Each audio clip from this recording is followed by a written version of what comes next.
Welcome back guys. एक और फिर से धमाकेदार वीडियो दूंगा। इस वीडियो में क्लास 9th का जो आपका हिंदी सब्जेक्ट का पेपर है तो गाइस इस वीडियो में लेकर आ चुके हैं। आपका कक्षा 9वीं का हिंदी सब्जेक्ट है तो गाइस यहाँ पर आपको अपना रोल नंबर भर देना है। ये आपका 902 आपके परीक्षा का पेपर का कोड है।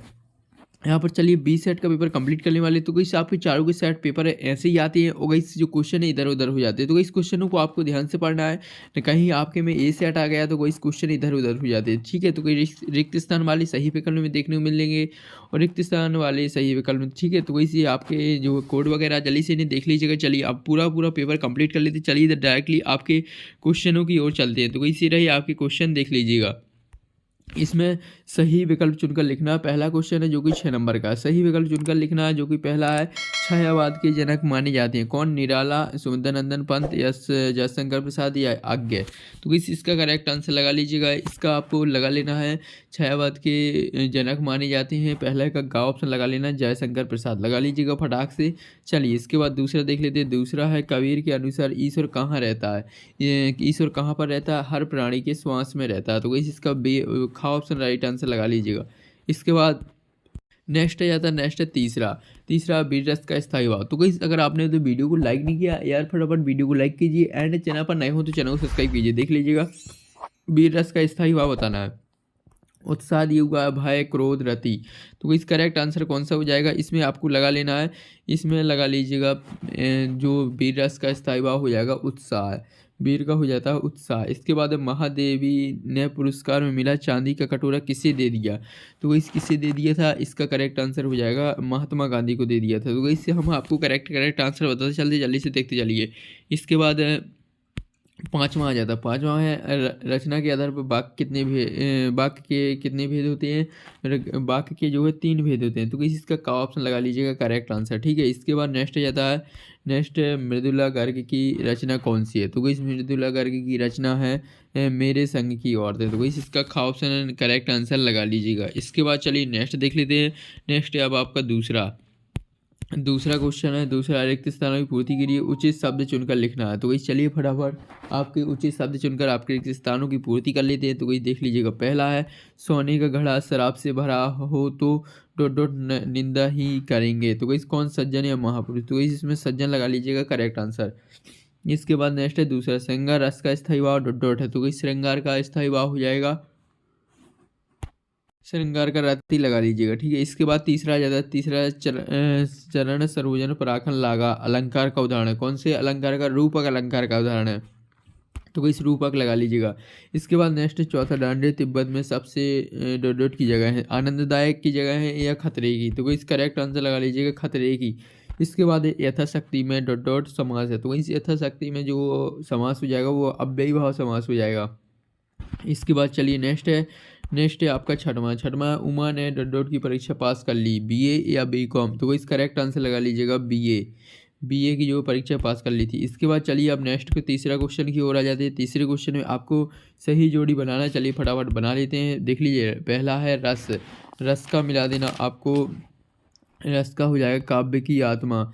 इसके बाद दूसरा है यहाँ पर सैयद इब्राहिम, इसका हो जाएगा रस खान। इसके बाद गया हो जाएगा झूरी का साला।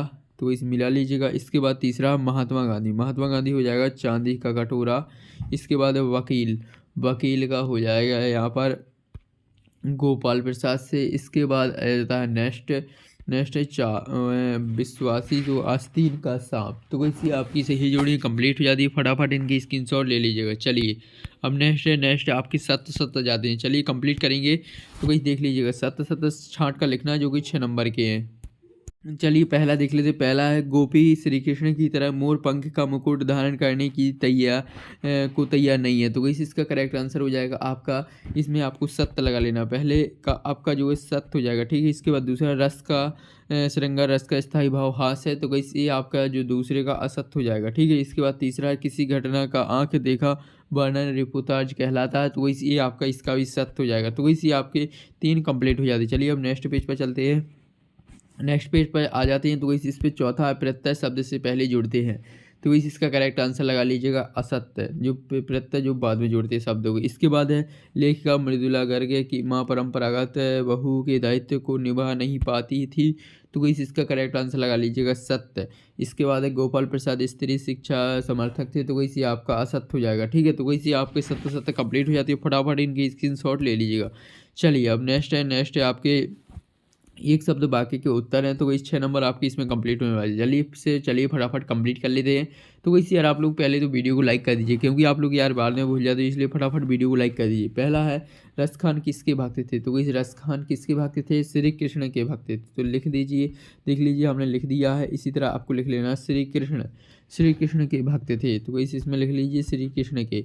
इसके बाद चलिए नेक्स्ट देख लेते हैं। नेक्स्ट है आपका दूसरा दोहा छंद में कितनी मात्राएं होती हैं, तो ये दोहा छंद में कितनी मात्राएं होती हैं, 24 मात्राएं। तो इसमें लिख देने जा 24 मात्राएं लिख देना। इसमें देख लीजिएगा करेक्ट आंसर हो जाएगा इसमें 24 मात्राएं। तो कोई जल्दी से देख लीजिएगा, दूसरे में आपको लिख देना है 24 मात्राएं। चलिए इसके बाद नेक्स्ट जाता है।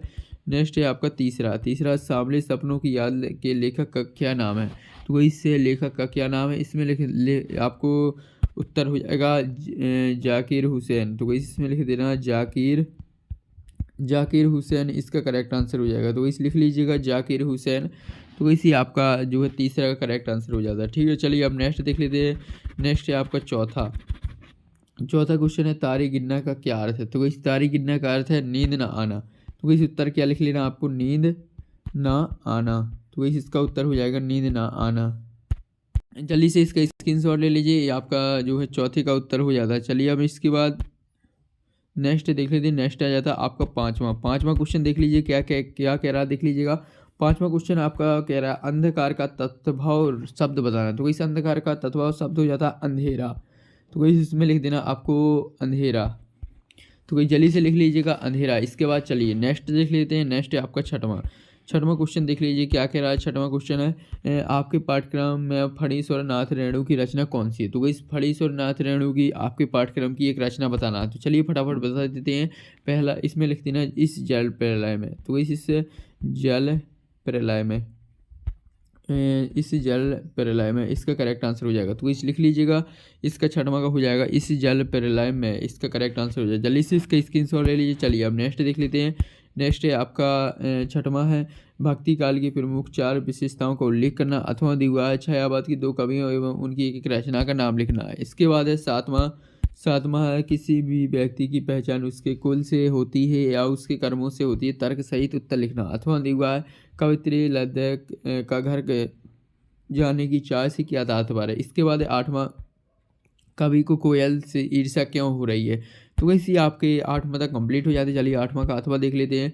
तो वैसे रहा आपका 8वां का अथवा बच्चों का काम पर जाना धरती के एक बड़े हादसे के समान क्यों है। इसके बाद है 9वां कबीर के काव्य के भाव सौंदर्य की 2 विशेषता लिखना अथवा दिग्वा सर्वेश्वर दयाल सक्सेना की 2 रचनाओं के नाम लिखना। तो वैसे इसके बाद 10वां तो इसी रहा आपका 10वां काव्य की भाषा जो परिभाषा लिखना उसके भेद लिखना है। इसके बाद रूपक अलंकार की परिभाषा उदाहरण लिखना है। ठीक है, इसके बाद चलिए नेक्स्ट देख लेते हैं। नेक्स्ट है आपका 11वां रुद्र रस की परिभाषा एक उदाहरण अथवा दिग्वाय दोहा छंद की परिभाषा उदाहरण सहित। इसके बाद नाटक किसे कहते हैं और नाटक कितने तत्व होते हैं अथवा दिग्वाय या वेदांत किसे कहते हैं। ठीक है, तो कोई जल्दी से स्क्रीनशॉट ले लीजिएगा।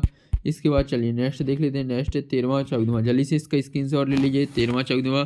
इसके बाद चलिए नेक्स्ट देख लेते हैं। नेक्स्ट है आपका देख लीजिएगा 14वां का अथवा है 15वां है, जल्दी से इसकी स्क्रीनशॉट ले लीजिए। इसके बाद 16वां है, 16वां के बाद 17वां है, 17वां के बाद 18वां है, 18वां का अथवा देख लीजिए। इसके बाद 19वां में आपको गद्यांश की संदर्भ प्रसंग सहित व्याख्या करनी है, तो वही रहे आपके गद्यांश, जल्दी से स्क्रीनशॉट ले लीजिए। इसके बाद इसका अथवा है। इसके बाद नेक्स्ट है 20वां, तो वही जल्दी से 20वां का स्क्रीनशॉट ले लीजिएगा। इसके बाद है 21वां में आपको गद्यांश दिए हुए पढ़कर नीचे दिए हुए प्रश्नों के उत्तर लिखना है, तो वही जल्दी से इसका स्क्रीनशॉट ले लीजिए। इसके बाद इसका अथवा, तो वही इसका अथवा देख लीजिएगा। इसके बाद 22वां और 23वां, तो वही 22वां देख लीजिए। आपको यहाँ पर अपने छोटे भाई को उसके जन्मदिन पर के अवसर पर बधाई पत्र लिखना अथवा दिवा अपने बड़े भाई के शुभ विवाह के अवसर पर प्रधानाचार्य महोदय को अवकाशार्थ प्रार्थना पत्र लिखना। ठीक है, तो वैसे दोनों में से एक करना है। इसके बाद नेक्स्ट आता है निम्नलिखित में से किसी एक विषय पर निबंध लिखना है। तो गाइस यहाँ पर 5 ऑप्शन दिए हुए, किसी एक पर निबंध लिख देना, ठीक है। तो गाइस ये आपके